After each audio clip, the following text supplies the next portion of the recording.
Hello everyone, welcome to the CG group. मेरा नाम है दीपक महेश्वरी और आज हम करने जा रहे हैं रेजिडेंशियल स्टेटस का क्विक रिवीजन। चैनल को सब्सक्राइब कर दीजिए और जो अभी तक टेलीग्राम चैनल पे ज्वाइन नहीं हुए वो टेलीग्राम चैनल भी ज्वाइन कीजिए।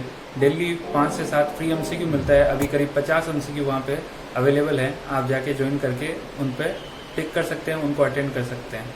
अब देखते हैं रेजिडेंशियल स्टेटस का क्विक रिवीजन। तो आपको यहाँ पे ये वीडियो पूरा देखना है क्योंकि इसके अंदर माइनर अमेंडमेंट है और वो ऐसा अमेंडमेंट है कि वो आपका पूरा आंसर रॉन्ग कर सकता है। तो आप एंड तक देखिएगा। यहाँ पे हम 4% में डिवाइड करते हैं इसको, इंडिविजुअल, एचयूएफ, फर्म, एओपी और कंपनी। पहले मैं एचयूएफ, फर्म, एओपी और कंपनी की बात करता हूँ। तो यहाँ कंपनी और फर्म, एओपी में रेजिडेंट और नॉन रेजिडेंट सिमिलर है। रेजिडेंट वो होगा जिसका इफेक्टिव मैनेजमेंट इंडिया से होता हो। अगर कंपनी के केस में इफेक्टिव मैनेजमेंट इंडिया से होता है तो वो रेजिडेंट होगा, और अगर place of effective management India से नहीं है तो वो नॉन रेजिडेंट होगा। कंपनी का केस इतना सा है। फर्म एओपी में कंट्रोल एंड मैनेजमेंट थोड़ा सा या पूरा, फुल्ली या पार्टली, अगर इंडिया से है कंट्रोल एंड मैनेजमेंट तब तो वो रेजिडेंट हो जाएगा, नहीं तो वो नॉन रेजिडेंट होगा। ये हो गए दोनों केस अपने। अब मैं बात करता हूँ एचयूएफ की।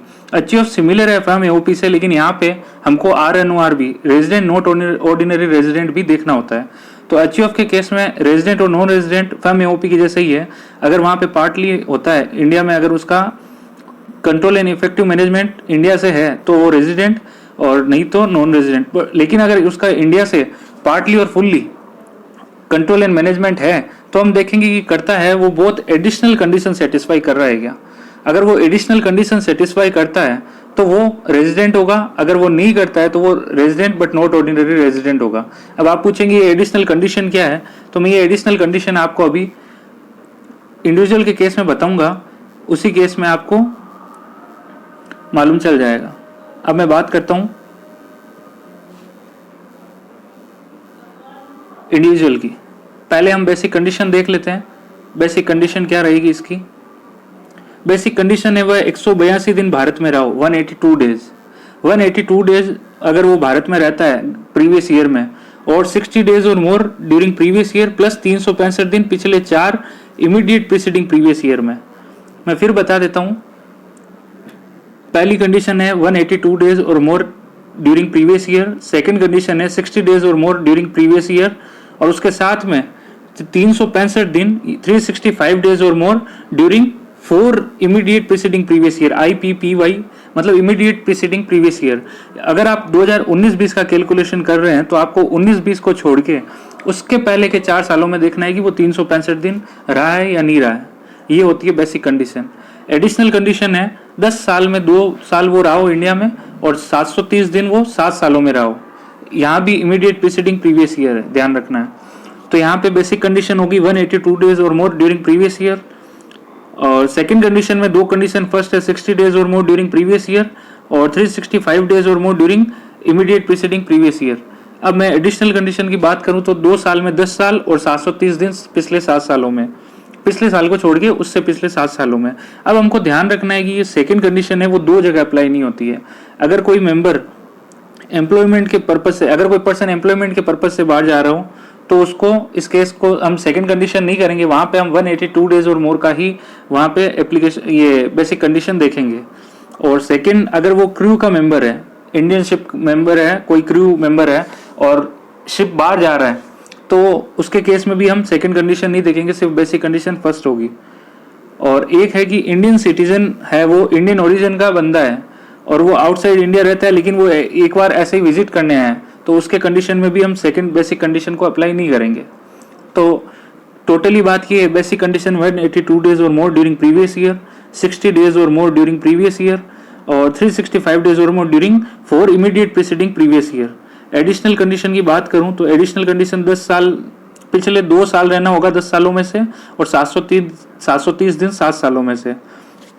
अब यहाँ पे रेजिडेंट कौन होगा? रेजिडेंट होगा जो बेसिक कंडीशंस दोनों में से कोई भी एक अगर फुलफिल कर दे, सेटिस्फाई कर दे, तो वो रेजिडेंट हो जाएगा। और अगर बेसिक कंडीशन ही सेटिस्फाइड नहीं करता तो वो नॉन रेजिडेंट होगा। नॉन रेजिडेंट का केस सीधा है, अगर बेसिक कंडीशन सेटिस्फाई नहीं होती है तो वो नॉन रेजिडेंट है। अगर सेटिस्फाइड होती है तो हम देखेंगे एडिशनल कंडीशन दोनों है वो करता है क्या फुलफिल, अगर दोनों करता है तो वो रेजिडेंट, अगर दोनों में से कोई एक करता है या एक भी नहीं करता है तो वो नॉन रेजिडेंट। इसका मतलब हो गया नॉन रेजिडेंट को बेसिक कंडीशन और साथ में बेसिक कंडीशन तो फुलफिल करनी होगी, एडिशनल कंडीशन एक या कोई भी ना करे तो वो resident but not ordinary resident होगा। तो यहाँ पे रेजिडेंशियल स्टेटस में इंडिविजुअल का बात हो गया, एचयूएफ का बात हो गया, कंपनी का बात हो गया। अब मैं बात करता हूँ टैक्सेबिलिटी की कि कौन सी इनकम कहाँ पे टैक्सेबल होगी। तो यहाँ पे पहले हम आरओआर की बात करेंगे। आरओआर में ग्लोबल इनकम टैक्सेबल है।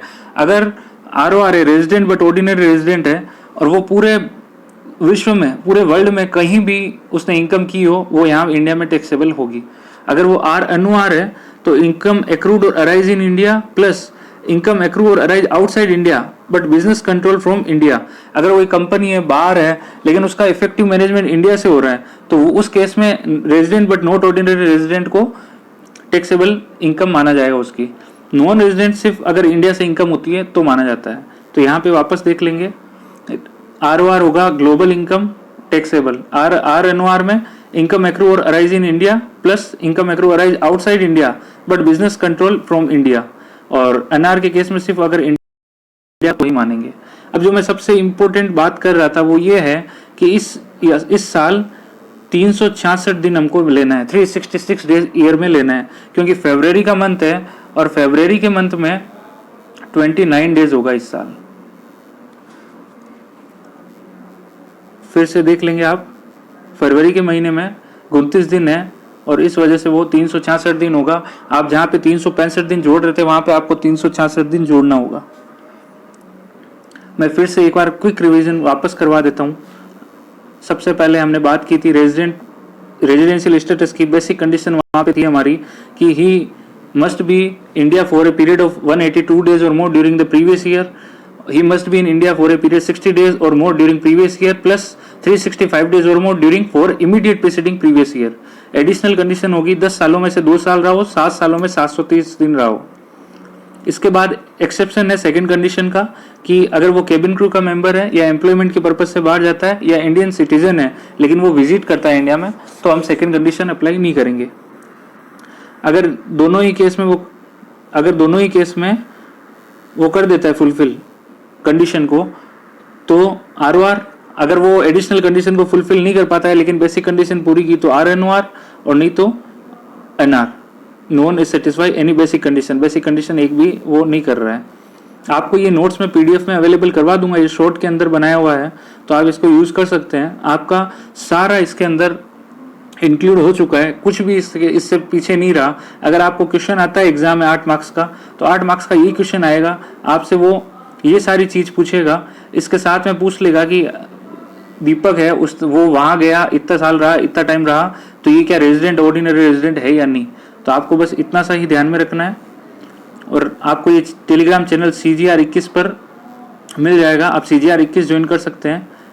CGR 21 सिंपली सर्च कीजिए टेलीग्राम पे, वहाँ CG ग्रुप करके 250 मेंबर का एक ग्रुप आएगा, वहाँ ज्वाइन हो जाइए। वहाँ मैं PDF में अभी इसको डाल दूंगा और टेलीग्राम चैनल को, यूट्यूब चैनल को सब्सक्राइब करते हुए जाइएगा। तो आज का रेजिडेंशियल स्टेटस हो चुका है। मिलते हैं फिर नेक्स्ट वीडियो में क्विक रिवीजन के साथ।